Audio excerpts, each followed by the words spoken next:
Bonjour à tous, bonjour la famille, j'espère que vous allez bien. Donc dans cette vidéo les gars, on va faire le point sur la situation du Bitcoin. Donc on va très rapidement parler des chiffres de l'inflation qu'on a eu hier. On va checker vite fait le programme économique d'aujourd'hui. Et on va bien sûr analyser Bitcoin. Donc super intéressant ce qui s'est passé donc hier. On va en discuter de tout ça.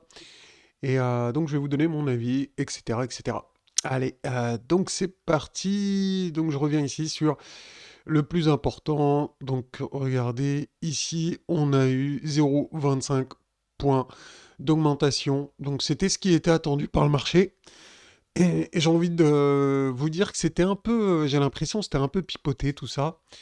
Parce que c'est sûr qu'on avait la Magic Box ici, je vous avais dit, un 90% de chance de venir la tester pendant le mois de février. D'accord? Alors, ça peut arriver que ce soit en début, mais ça peut être à la fin, hein. Ça veut dire on peut monter au début du mois de février et redescendre à la fin pour terminer dans la Magic Box. Bon, on verra, on n'en est pas là, c'est pas le plus important. Euh, donc, 0,25 points de base, c'était déjà pricé. Il y avait des petits signes, eh bien, qui me faisaient dire que c'était bullish quand même, mais je vais vous expliquer ça ensuite. Donc, regardez ce que je vous avais dit hier, si vous vous rappelez, 90% de venir tester la Magic Box, mais rappelez-vous, je vous ai dit également que le juge de paix, c'était le tunnel. Si le tunnel cédait, on avait des chances de venir dans la Magic Box, voire de retracer vers la MA 30 semaines, ici, là. D'accord, sur la ligne bleue ici. Et donc dans la Magic Box, vers le bas de la Magic Box. Donc le tunnel, il a tenu, nickel. Donc le Bitcoin, il a poursuivi son rebond. Donc voilà, c'est parfait, hein. Donc on va voir ensemble les objectifs, donc avec la stratégie de la Magic Box. Donc on a deux objectifs. Donc on a un premier objectif à 26 000, d'accord? Donc il y a des fortes probabilités, hein, comme d'hab, tant que le tunnel ici, il reste valide, vous voyez, hein, tant qu'il reste valide, tant qu'on passe pas en dessous, quoi, eh bien, la probabilité, c'est de continuer la hausse vers cet objectif. Et ensuite, on verra si on redescend ou si on continue vers le deuxième. Parce qu'il y en a un deuxième, il est à 28 772 pour le mois de février. Donc on verra ce que ça va donner sous surveillance. Pour l'instant, eh bien, il faut privilégier la hausse. Si vous êtes investisseur, de toute façon, bah, vous touchez pas, hein. Vous n'avez pas acheté des alts à un prix très très bas pour les revendre juste aujourd'hui. Non, non, non, pas du tout. Donc je vous ai dit, moi, ma stratégie, la majorité de mes cryptos, je vais les vendre quand on sera dans le rouge du logarithmique régression. Vous savez, le logarithmique régression, on en a parlé plein de fois. Et on avait vu également qu'on a un objectif à plus ou moins court terme, si vous vous rappelez, entre 30 125 et 35 700, on va dire. Donc ça ce serait plutôt, moi je vois ça plutôt pour cet été, je pense. Personnellement, hein, c'est juste un avis, c'est pas une analyse, hein, c'est plus un avis. Je pense que si ça le fait, ça pourrait arriver d'ici cet été entre 30 000 et 35 000. Ça serait une zone pour prendre des bénéfices. Moi, c'est ma première zone où je prendrais des bénéfices. Je ne prendrai pas de bénéfices avant cet objectif. Je n'ai pas acheté ici. Rappelez-vous, on avait vu, hein, une épaule tête-épaule, etc. On avait vu des figures haussières quand on était tout en bas. Et l'objectif aussi, ça fait très longtemps qu'on en parle.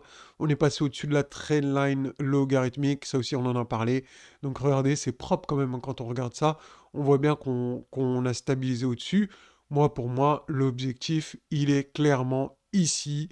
Et pour l'instant, je ne prends pas de bénéfice tant qu'on n'est pas dans cette box-là. D'accord? Donc intéressant, on avait vu ces petits objectifs intermédiaires également. Donc 28 800, et non, on ne sera même pas encore dedans ici, là. D'accord? Donc ça sera encore plus haut. Donc on verra, on verra. On va suivre tout ça en tout cas. Rappelez-vous, on avait vu également, eh bien, qu'il y avait un gros gap CME ici, aux alentours de 27 500 jusqu'à 28 800. Donc lui aussi va attirer les prix. Ici, on a un gap à la baisse, donc qui peut attirer les prix également. Donc tout ça sous surveillance. En tout cas, pour l'instant, il y a encore du potentiel. On peut bien évidemment retracer, hein, rien n'empêche. On ne peut pas tout deviner à l'avance. Mais en tout cas, il y a des objectifs plus hauts. Il n'y a pas de raison de paniquer devant le maintenant. On garde le cap. Il y a de quoi faire. Également, un truc qui m'avait mis la puce à l'oreille, c'est que on avait vu, alors sur le Discord, KAV, alors cette crypto-là, alors c'était ouais, c'était peut-être sur une autre charte, mais bon, c'est pas grave, je vais continuer sur celle-là.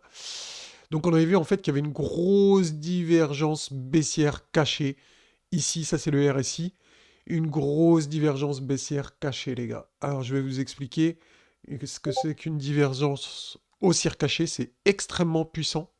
Donc en général, quand ça arrive, eh bien, vaut mieux être du côté de la hausse. Donc vous voyez bien le RSI qui descend, qui fait des creux de plus en plus bas ici. Et regardez ici, le cours d'AVE qui fait des... Lui, au contraire, il fait des creux de plus en plus haut. Donc si vous voyez bien, hein, ma ligne, elle est haussière. Donc les creux sont de plus en plus hauts. Ah oui, d'ailleurs, je suis encore sur AVE, moi j'ai encore ma position.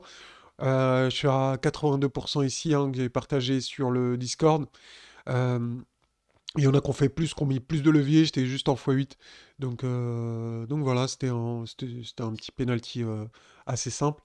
Alors c'est quoi que je voulais vous montrer? Oui, je voulais vous montrer les divergences. Voilà, une divergence cachée. Donc hidden divergence, ça veut dire divergence cachée. Et regardez, ça c'est le cours. Donc le cours il fait des creux de plus en plus haut et le RSI il fait des creux de plus en plus bas. Et c'est exactement ce qu'on a vu ici.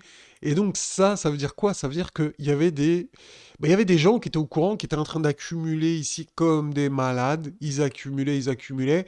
Et eux, apparemment, la Fed, ça leur faisait pas peur, en fait, hein. Et moi, ce qui me mettait la puce à l'oreille, j'étais en train de surveiller ça et je me suis dit, de toute façon, je vais le tenter, le AV. C'est bizarre que les mecs, ils accumulent comme des porcs ici, mais qu'ils n'ont pas peur de la Fed, etc., etc. Donc voilà, c'était intéressant. Alors, pour résumer, les gars, l'analyse d'aujourd'hui, c'est, eh bien, pour l'instant, on est toujours sur le tunnel, ça tient, aucune raison de penser à la baisse. Je vois pas pourquoi on aurait peur qu'il y ait un retournement, c'est tout à fait possible, mais tant que le tunnel, c'est comme hier, hein, tant que le tunnel est là, qu'on est dessus, qu'on surfe, on peut surfer encore longtemps comme ça, jusqu'à 28, 29, 30, 34 000. Donc on surveille ça. Donc moi je vous tiens au courant les gars. S'il y a une cassure, là on targetera les objectifs à la baisse et on regardera surtout du côté de la Magic Box entre 20 et 22 000. Donc voilà pour résumer. Objectif très court terme, 26 000 déjà. Premier objectif. Et deuxième, donc ça sera le deuxième hein, aux alentours de 28 700. D'accord? Et on n'oublie pas cet objectif. Donc celui-là qui est plutôt, je dirais, pour cet été, à mon avis, peut-être avant, hein, mais je veux dire d'ici quelques mois plutôt. Ici, ça serait quelques jours, je pense, pour le premier, et là, plutôt quelques mois pour cet objectif. Voilà pour cette rapide mise à jour, les gars, j'espère que ça vous aura plu. Ah oui, également, n'hésitez pas, hein, je vous ai mis sur le YouTube, n'hésitez pas, si vous voulez me faire du copy trading, donc je me suis mis en tant que trader, si vous voulez me copier, n'hésitez pas. Je joue la prudence à fond, je vais essayer de faire un maximum de trades gagnants. Pourquoi? Donc je vais pas faire le fifou, c'est juste pour que celui qui arrive et qui commence à me suivre, eh ben, c'est pas, enfin, qu'il tombe pas sur un trade perdant dès qu'il arrive. Je veux enchaîner les trades gagnants. Je me suis auto-challengé. On verra ce que ça va donner. Je sais pas. Je vais essayer d'en enchaîner un maximum. Je sais pas, 20 trades gagnants par exemple. J'en sais rien. On verra. On verra. Donc voilà, n'hésitez pas. Je vous mets les liens en description, en commentaire épinglé. Et si ça vous intéresse, n'hésitez pas. Allez, je vous dis à demain. Ciao, ciao.